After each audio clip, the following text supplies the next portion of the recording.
Absalón hacía esto con todos los que venían al rey por justicia, y de este modo se robaba el corazón de todo el pueblo de Israel. ¿Qué hacía Absalón?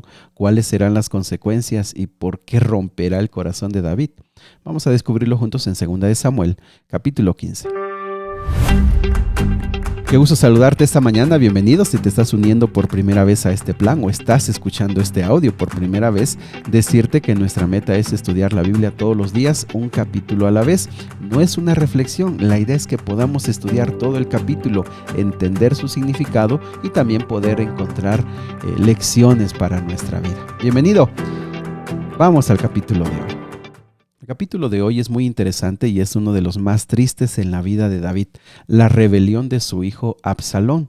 Del versículo 1 al versículo número 4 nos cuenta qué hizo. En primer lugar, en el versículo 1 dice que compró un carruaje y caballos y contrató 50 guardaespaldas para que corrieran delante de él.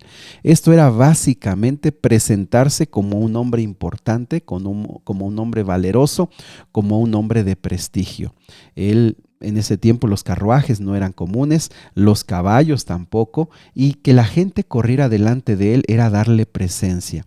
Pero no se quedaba allí. Versículo 2, muy temprano, muy de mañana, se era bien aplicado e iba a la puerta de la ciudad. Versículo 2, y allí, ojo, recuerda que las puertas de la ciudad eran lugares donde la gente venía por negocios, a cerrar tratos, a hacer compras, ventas, hacía de todo en la puerta de la ciudad. Bueno, de todas las tribus, la gente venía a Jerusalén. ¿Por qué?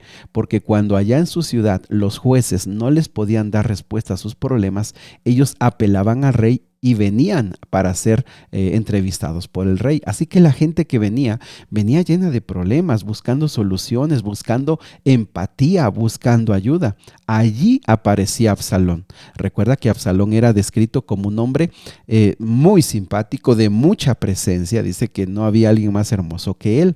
Así que imagínatelo, estando a la puerta de la ciudad y escuchando versículo 3, dice, usted tiene muy buenos argumentos a su favor. Es una pena que el rey no tenga disponible a nadie para que los escuche. Si yo fuera, qué lástima que no soy el juez. Si lo fuera, ustedes podrían traerme sus casos para que los juzgara y yo les haría justicia. Fíjense qué estrategia tan astuta, tan inteligente. No condenaba directamente al rey, pero sí decía, yo podría haberte ayudado. Yo podría darte una solución. Tú te regresarías a tu casa ya sin el problema, pero bueno, el versículo 5 y 6 dice que la gente al verlo desde su presencia y también ese amor con el que los trataba, se trataban de inclinar ante él. Y ahí venía otra estrategia más. No. Levántate, los tomaba del brazo y los besaba. Él era gente del pueblo, sí, tenía presencia, sí, andaba en el carruaje, sí, tenía toda esa cosa de como una persona importante, pero era hombre de pueblo. Fíjate, qué astucia la de este hombre, qué inteligencia para robar lo que no era suyo. El versículo número 6 dice que de esta forma se robaba el corazón de todo el pueblo. Mis amigos, este hombre tenía malas intenciones, un plan perverso y estaba en contra de Dios. Sin embargo, él profundamente creía que era lo correcto. Y el versículo número 7 nos deja otra idea. Dice que pidió permiso a su padre David para ir a Hebrón a ofrecer un sacrificio, porque él lo había prometido cuando estaba ya en el exilio en Jesús.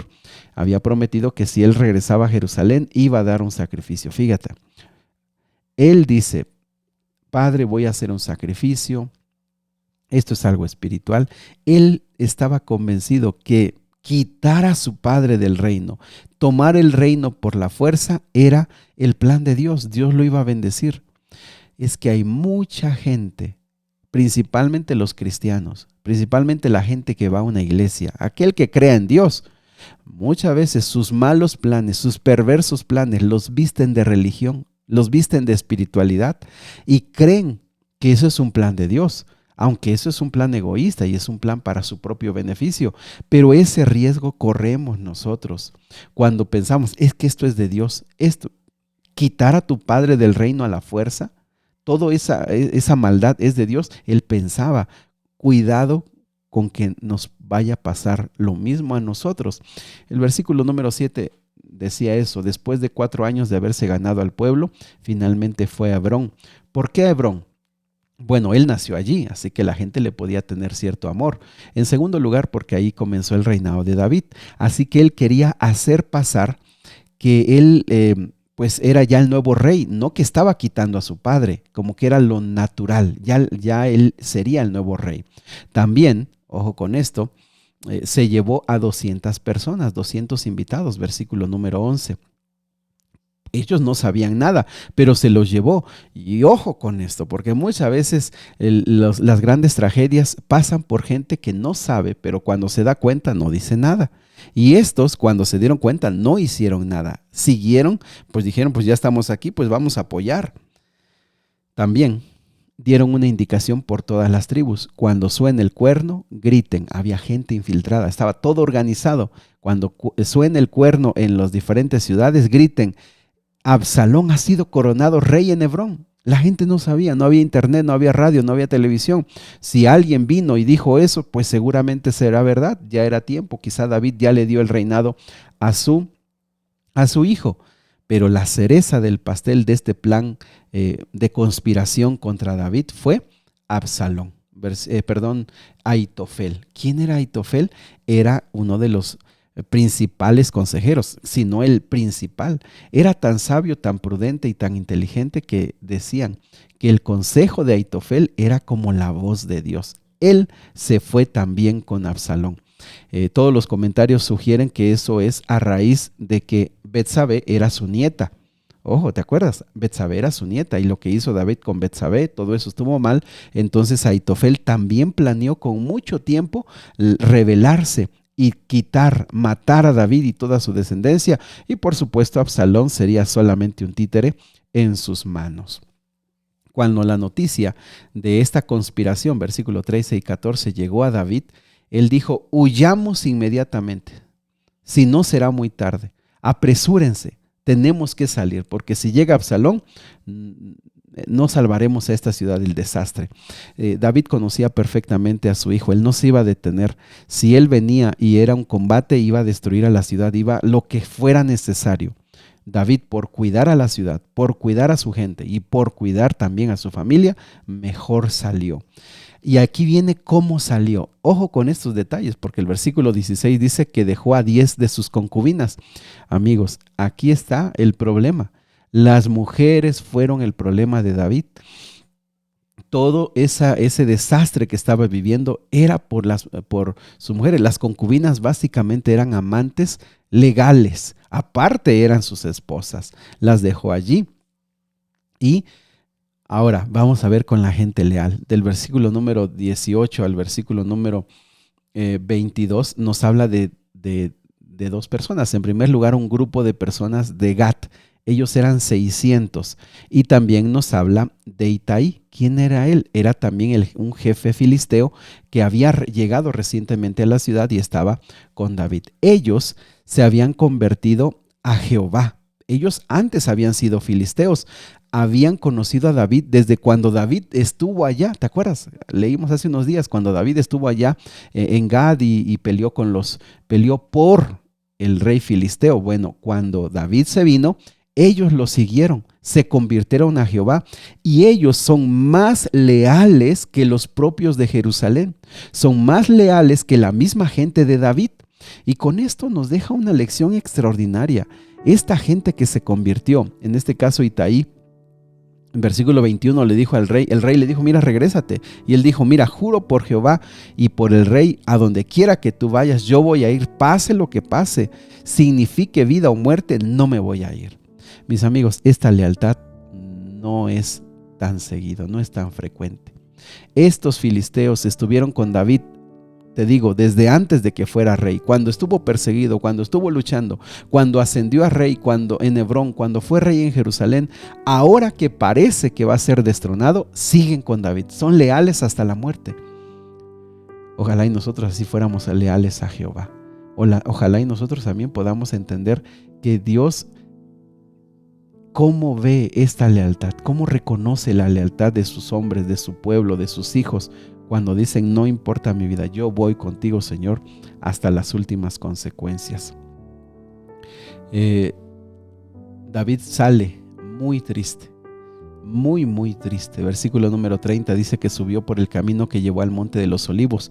Mientras lloraba, caminaba, llevaba la cabeza cubierta, los pies descalzos en señal de duelo. Siglos más tarde ese camino lo recorrería Jesús también en sus momentos de mayor angustia. Pero antes de eso, regresó el arca lo venía acompañando, el arca de Jehová, y dijo, no, que se regrese, no quiero que se dañe esto, que se regrese. También regresó a Abiatar y también regresó a Sadoc y les dijo, ustedes me serán más útiles allí, ustedes van a poder pasarme mensajes de lo que está sucediendo. Pero no quedó ahí también. Cuando se enteró David, versículo número 31, que Ahitofel aconsejaría a Absalón, vean, versículo 31, David oró, oh Señor, haz que Ahitofel le dé consejos necios a Absalón. David sabía que si se seguían los consejos de Ahitofel, rápido él sería destruido. Una oración, el poder de esta oración fue lo que cubrió. Pero no solo eso, mis amigos, en todas estas acciones de David vemos un profundo arrepentimiento y la profunda convicción, el Señor haga lo que sea necesario. Yo me equivoqué, yo pequé, yo he cometido muchos errores. Él no le echa la culpa a otros, él no se escuda, él dice, voy a sufrir y a aceptar la voluntad de Dios. Ojo, esto es bien importante en el arrepentimiento, es bien importante en el entendimiento de nuestros errores. Si tan solo pudiéramos repasar esta actitud de David, entenderíamos lo que realmente significa arrepentirse y aceptar nuestros errores. Le dijo, ¿sabes qué? ¿A quién le dijo? A Sadoc y Abiatar, los sacerdotes estarán allí. Diles todo lo que está planeando. Bueno, aquí está hablando de otro personaje, de Usaí. Usaí era también consejero y David le dice, mira, quédate y haz que los consejos de Ahitofel suenen tontos. Cambia sus consejos, porque si tú no lo haces, vamos a perder. Y lo que tú escuches y el plan que salga, dilo a Sadoc y a Abiatar y ellos me lo van a decir a mí. David, versículo número 37, se fue, mientras Usaí regresó a Jerusalén y justo un poquito antes de que Absalón llegara.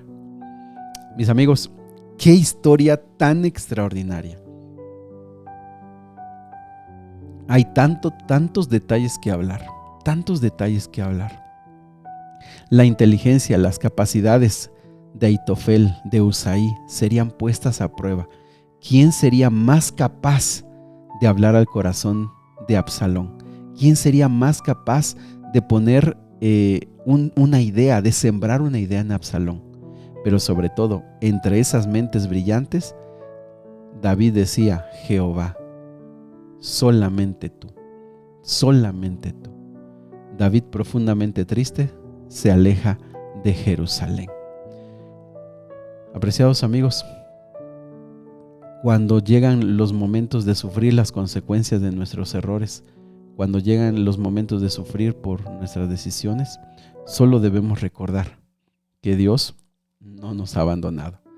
Si nos arrepentimos de todo corazón, si pedimos perdón y aceptamos nuestros pecados, el Señor tiene una gracia extraordinaria, una gracia para cubrirnos, para librarnos y para estar al frente. Que hagamos como David y digamos, el Señor haga lo que mejor le parezca. Yo cometí errores, el Señor sabe, yo estoy en su gracia, lo que Él tenga que hacer. Querido Padre, te agradecemos por tu palabra. Ayúdanos a reflexionar, a pensar en nuestra vida. Ayúdanos a darnos cuenta de los hombres o mujeres perversas como Absalón, que traicionan, que engañan, que son astutos, que buscan destruirnos, que buscan la manera de atacarnos. Pero más allá de los seres humanos, ayúdanos, Señor, a estar confiados en ti, a descansar en ti. Danos inteligencia, sabiduría y fuerza para actuar. Haznos personas inteligentes, pero más que inteligentes, danos sabiduría para vivir como tú quieres. Te lo pedimos, Señor, en el nombre de Jesús. Amén. Que Dios te bendiga. Ora al Señor, el Señor quiere escucharte.